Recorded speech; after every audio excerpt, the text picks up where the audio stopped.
बहुत दिनों बाद में जिस तरीके से प्लेन क्रैश हुआ, 241 ऑन बोर्ड यात्रियों की मौत हो गई, तो कैसे देखते हैं पूरा देश मौन कर रहा है?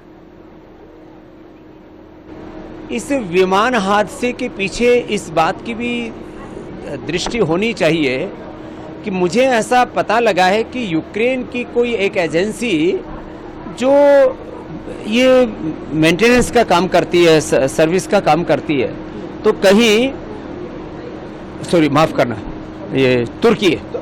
मुझे ये एविएशन सेक्टर के ऊपर भारत को और नज़र रखनी पड़ेगी। तुर्की ने दुश्मनी तो कहीं नहीं निकाली है इसके माध्यम से, क्योंकि वहाँ की एक एजेंसी जो ये सर्विस मेंटेनेंस का काम करती थी विमान का, कहीं उसने तो कोई साजिश नहीं रच दी है।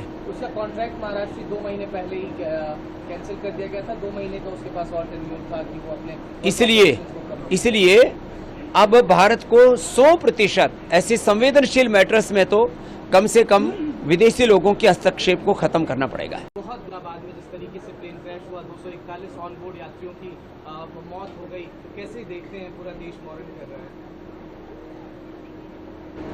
इस विमान हादसे के पीछे इस बात की भी दृष्टि होनी चाहिए कि मुझे ऐसा पता लगा है कि यूक्रेन की कोई एक एजेंसी जो ये मेंटेनेंस का काम करती है, सर्विस का काम करती है, तो कहीं माफ करना, ये तुर्की है। मुझे ये एविएशन सेक्टर के ऊपर भारत को और नज़र रखनी पड़ेगी।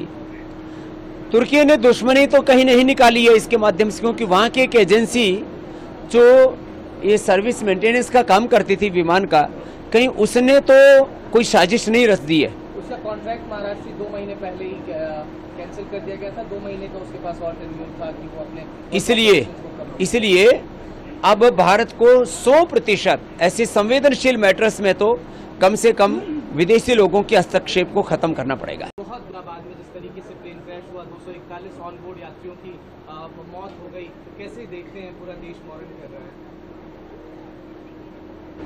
इस विमान हादसे के पीछे इस बात की भी दृष्टि होनी चाहिए कि मुझे ऐसा पता लगा है कि यूक्रेन की कोई एक एजेंसी जो ये मेंटेनेंस का काम करती है, सर्विस का काम करती है, तो कहीं माफ करना, ये तुर्की है। मुझे ये एविएशन सेक्टर के ऊपर भारत को और नज़र रखनी पड़ेगी। तुर्की ने दुश्मनी तो कहीं नहीं निकाली है इसके माध्यम से, क्योंकि वहाँ की एक एजेंसी जो ये सर्विस मेंटेनेंस का काम करती थी विमान का, कहीं उसने तो कोई साजिश नहीं रच दी है।